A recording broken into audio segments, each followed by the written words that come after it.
On se réjouit du fait que tu sois là-bas dedans. On se réjouit que tu en sois finalement arrivé là, en pensant à tout ce que tu as fait. Je voulais te partager que aujourd'hui je vais sortir en extérieur avec mes enfants. On va aller au parc et je vais probablement jouer avec eux. Puis j'enlèverai mes chaussures et je m'étendrai sur l'herbe. Il savait qu'il avait vu mes vidéos, grâce à la discussion sous la vidéo. Du genre, est-ce que tu peux le pousser à bout? Ouais, je peux l'énerver. C'était sa vidéo de bon anniversaire. Je vais aller m'acheter une pizza gourmande. Elle va être délicieuse. Et puis, je prendrai le temps d'avoir un bon et long cappuccino avec un dessert gourmand. Au sujet de la pizza, c'est d'accord? J'ai appelé plusieurs jours après et j'ai demandé « Est-ce que ça a marché? » Ouais, mon gars, tu l'as effondré. Ouais, tu l'as bien eu, tu l'as énervé, il est sorti de ses gonds. Ainsi, tu travailles avec la sécurité intérieure en faisant des vidéos stratégiques pour obtenir des réponses de Torben. Exact. Et de l'amener à passer des coups de téléphone afin de le pousser à l'erreur. Dans nos épisodes précédents, nous vous avons informé comment Torben a été placé intentionnellement sous un mauvais jour par les émissions télévisées du Danemark, et aussi comment son nom a été sali par des faux comptes sur les réseaux sociaux et de faux rapports aux agences gouvernementales, afin d'alimenter la haine de Torben. On a montré comment un réseau de mensonges s'est tissé autour de lui, spécialement par deux personnalités qui haïssent Torben, et chacun d'eux avec ses mauvaises motivations. Alors Torben est parti en Amérique avec sa famille, afin d'échapper à cette chasse aux sorcières envers lui et sa famille. Torben Sondergaard, un pasteur danois, a été emprisonné en Floride pendant plus d'1 an, et ceci sans aucune condamnation formelle. Il a été expulsé vers le Danemark en août 2023, encadré par 2 agents de l'immigration américains. Dans cette série de vidéos, nous vous informerons sur son cas et nous vous montrerons l'évidence qu'il y a une bataille en cours. C'est un combat pour l'évangile de Jésus-Christ. C'est une histoire invraisemblable, où les choses ne sont pas ce qu'elles semblent être.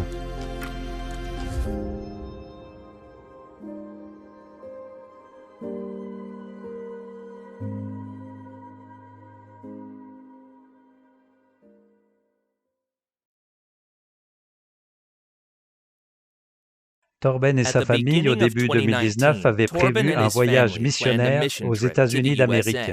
Et à cause de la diffamation quotidienne à la télévision et dans les journaux, ils ont avancé leur départ en avion. Ils étaient aussi inquiets pour la sécurité de leurs enfants, à cause des visites surprises du gouvernement, à cause de fausses déclarations aux organismes de protection de l'enfance.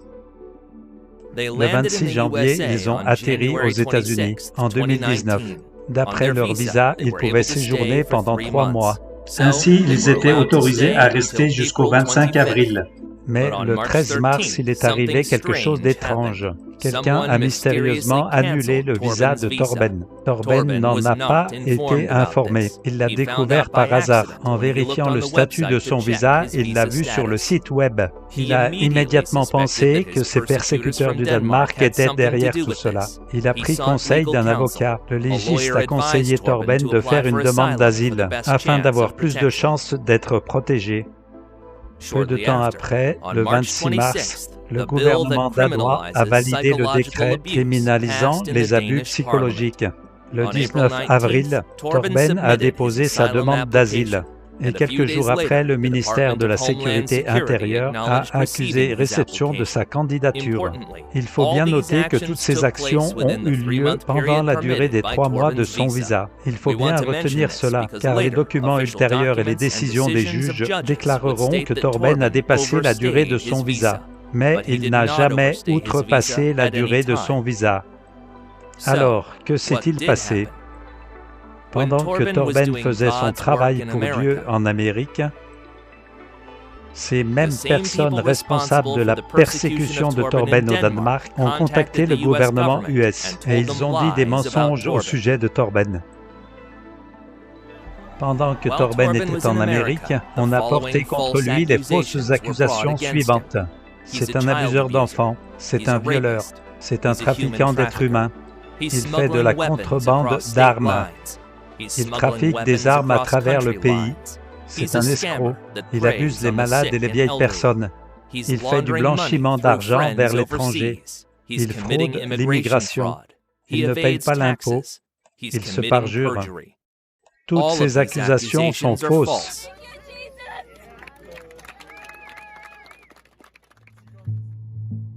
D'où viennent ces fausses accusations? Je vous le dis, messieurs, dames et Torben, c'est tip-top, mon pote. Torben, tu n'as aucune idée de ce qui t'attend quand tu sortiras. Je veux parler de toutes les autres choses que nous allons dévoiler. Tu ne peux même pas imaginer. Faisons connaissance avec Paul May. Paul est un ancien élève de l'école biblique de Torben. Quand Torben était en prison, il a fait une chaîne YouTube contre Torben. Torben, ce message est pour toi et toi seul. Ce message est le plus important que tu n'aies jamais entendu de toute ta vie. Tu dois savoir que ce message vient de Dieu et non de Paul. Il répand un tas de fausses informations avec ses vidéos. Torben a regardé l'argent puis les hommes. Il a empoché l'argent, il a dit « Elle vient juste de m'offrir un bon dîner ». Il se veut être très convaincant. Ce sont des faits que je vous annonce. L'avenir vous le dira. Tout ce que je vous ai dit est la vérité. Alors qu'il était en prison, Torben a poursuivi en justice Paul pour diffamation. Nous voyons la déposition vidéo de Paul Philippe May dans l'affaire de diffamation envers Torben Zondergaard. Mettez votre main gauche sur la Bible. Jurez et confirmez solennellement que votre témoignage sera la vérité, toute la vérité, rien que la vérité. Oui. On a beaucoup questionné Paul au sujet de ce qu'il a dit dans ses vidéos. On s'est rapidement aperçu qu'il n'avait aucune preuve pour étayer ses affirmations. Lors de sa déposition, il s'est montré beaucoup moins convaincant. Même si vous êtes un immigrant, on vous dit pourquoi vous allez en prison. Ils vous disent bien de quoi vous êtes accusé. Ils savaient qu'ils n'allaient pas s'en sortir. Même si vous êtes un immigré, on vous dit pourquoi on vous met en prison. C'est un fait, vous le savez.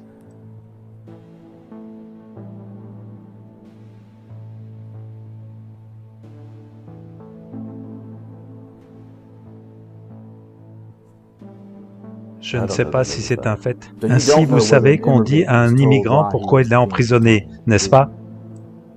Un immigrant, non. Mais c'est vous qui avez fait cette déclaration. Exact. D'où est-ce que Paul a tiré cela? On lui a demandé s'il connaissait Thomas. Nous avons parlé de Thomas dans l'épisode précédent. C'est ce Danois qui a organisé la persécution de Torben au Danemark. Pour mieux comprendre, on va vous donner maintenant le vrai nom de Thomas. Son vrai nom est André Hodger. Connaissez-vous André Hodger? Oui. Comment il vous a contacté? J'ai contacté un dirigeant de la chaîne YouTube Hope's Watch. Et à travers cette connexion, il m'a mis en contact avec André. Racontez-nous la première conversation que vous avez eue avec André. Il vous racontait des choses sur Torben, c'est ça? Exact. Que vous a-t-il dit sur Torben que vous ne saviez pas encore? Beaucoup de choses. Que Torben ne pouvait plus supporter le ridicule, la pression et les désagréments, et qu'il a ramassé toutes ses affaires au milieu de la nuit au Jesus Center, là où il y avait les étudiants et l'équipe, et ils sont partis au milieu de la nuit. Il a pris l'argent d'allocation du centre et s'est enfui en Amérique. Il a pris le dernier loyer du centre et parti en Amérique. Sur quelle base faites-vous cette déclaration? C'est André Hodger qui me l'a dit. Que vous a-t-il dit exactement? Qu'il est parti, qu'il a fait ses valises et qu'il est parti au milieu de la nuit. Littéralement. Est-ce qu'il vous a dit qu'il a pris le loyer avec lui? Il l'a dit. Il vous l'a dit? Il l'a dit. En 3 semaines et demie, il avait amassé 700 000 $ américains. En 3 semaines et demie, il avait accumulé 700 000 $ américains. Je connais ce chiffre, c'est parce qu'il a essayé de sortir cette somme du pays, mais il s'est fait prendre parce qu'on ne peut pas emporter tant d'argent. La douane a saisi les 700 000 $.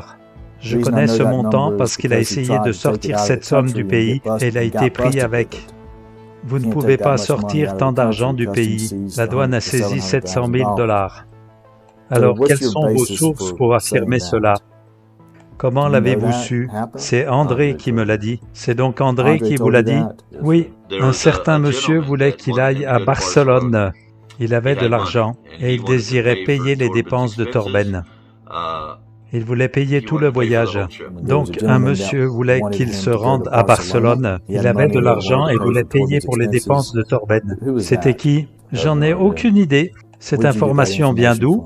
André. Tu ne fais que répéter ce qu'André t'a déjà dit. Oui. Vous remarquerez que beaucoup des fausses informations diffusées par Paul proviennent d'André. Et plus encore, André s'est associé avec Paul pour produire les vidéos. Et ils ont créé un site internet nommé tlrtruth.com qui contient toutes les vidéos de Paul.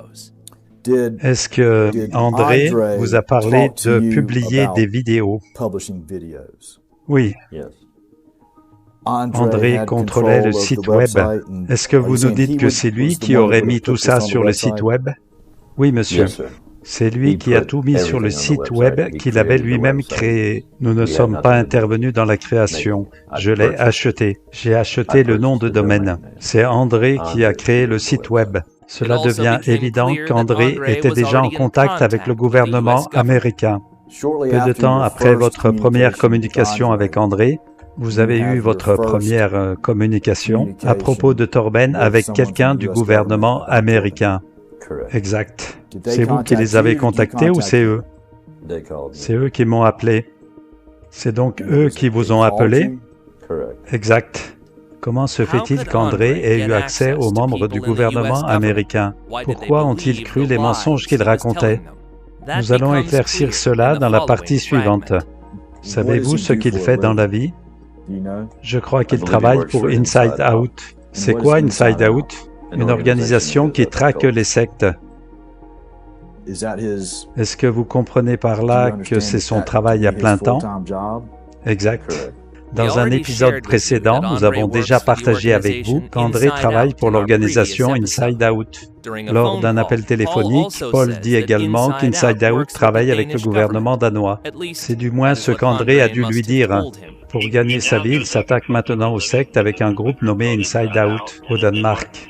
Et ils font maintenant partie du gouvernement. Le gouvernement les considère comme étant une extension du gouvernement. Dans sa déposition, Paul confirme cette connexion. Selon vous, existe-t-il un lien entre Inside Out et le gouvernement danois? Oui, d'après ce que je comprends. Je pensais qu'Inside Out était... Je ne savais pas qu'il faisait partie du gouvernement. Avez-vous dit aux gens qu'il fait partie du gouvernement? André dit qu'ils sont... C'est ce que dit André, qu'ils travaillent avec eux, qu'Inside Out s'associe maintenant avec... Ils sont associés au gouvernement, mais ne sont pas du gouvernement, d'après ce que je sais. Donc André dit que Inside Out et lui, André, travaillent avec le gouvernement. Il a dit qu'il avait accès au gouvernement. Il semblerait qu'André ait contacté le gouvernement américain en utilisant sa position chez Inside Out afin de rendre crédibles ses allégations. Pendant cette audience, il devient très clair qu'André est la principale source des fausses informations sur Torben. Talking to Andre, which would have been Andre. Andre only. Andre told me. It was Andre and those. André travaillait avec le gouvernement. André faisait la connexion. C'est une combinaison de choses entendues d'André. Parler avec André, ça a été André. Vous faites toujours référence à André. Oui, je faisais confiance à André. Je crois qu'André l'a fait. C'est lui qui m'a contacté. André Hodger est complètement impliqué. Alors, sur quoi vous êtes-vous basé pour porter cette accusation? C'est André qui me l'a dit. André m'a dit que c'était un viol, physiquement. Toutes ces accusations scandaleuses, comme le viol, le trafic humain, fraude fiscale, parjure, abus d'enfants, ont toutes André comme source. Mais André est encore allé plus loin. Est-ce qu'André vous a dit qu'il avait des détectives privés qui travaillaient dessus? Oui. Il m'a demandé de leur parler et d'être leur interface ici en Amérique. Vous avez dit que vous étiez le médiateur. C'est lui qui m'a appelé et qui m'a parlé. De par nos recherches, il apparaît clairement qu'André et son équipe ont investi beaucoup de temps et d'argent pour fabriquer des preuves de leurs fausses affirmations. Mais ils n'ont pas réussi. Mais alors, attendez. S'il n'y a aucune preuve de crime et seulement d'étranges spéculations et que Torben est complètement innocent, pourquoi la sécurité intérieure a mis Torben en prison? La raison en est révélée dans l'extrait suivant d'une conversation avec Paul. La première vidéo. Quand j'ai fait ça, j'ai ouvert les vannes. Mais le premier coup de téléphone que j'ai eu, c'est avec le gars qui a arrêté Torben. Ne le répétez pas, mais l'homme qui lui a passé les menottes, c'est un chrétien rempli de l'esprit. Il avait tout vu sur Torben. Il voulait savoir comment j'en savais autant. Paul dit ici deux choses intéressantes. Premièrement, l'officier qui a bouclé Torben est un chrétien. La dernière réforme, le ministère de Torben, cherche à réformer l'Église.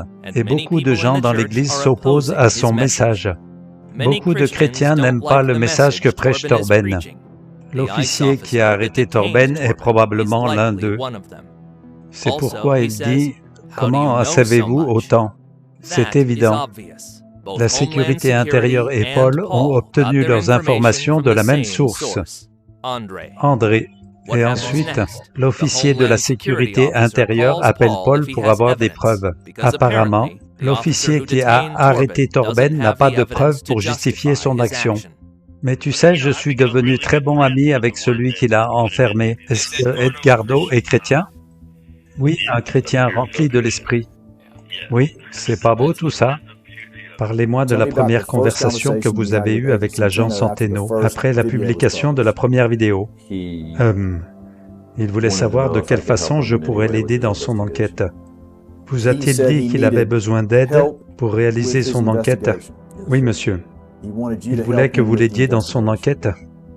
Exact. Il m'a dit qu'ils examinaient beaucoup de choses, mais il avait besoin d'aide pour trouver comment Torben Zondergaard sortait l'argent liquide d'Amérique et vers quel endroit et si j'avais des informations là-dessus.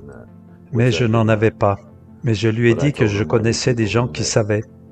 Et vous lui avez donné le nom de ces gens? Absolument. Et quel nom lui avez-vous donné? Uniquement André. Aujourd'hui, vous ne savez toujours pas pourquoi il est détenu. Non, monsieur. Parlant avec l'agent de sécurité intérieure, il voulait que j'appelle le bureau de Charlotte. Et tu dois appeler le numéro 1-800 afin d'avoir l'agent dont je t'ai parlé au début. Il voulait que je lui raconte cette histoire. Il m'a dit, vous savez, le trafic d'êtres humains n'est pas seulement pour le sexe, c'est aussi pour l'esclavage, faire travailler les gens gratuitement.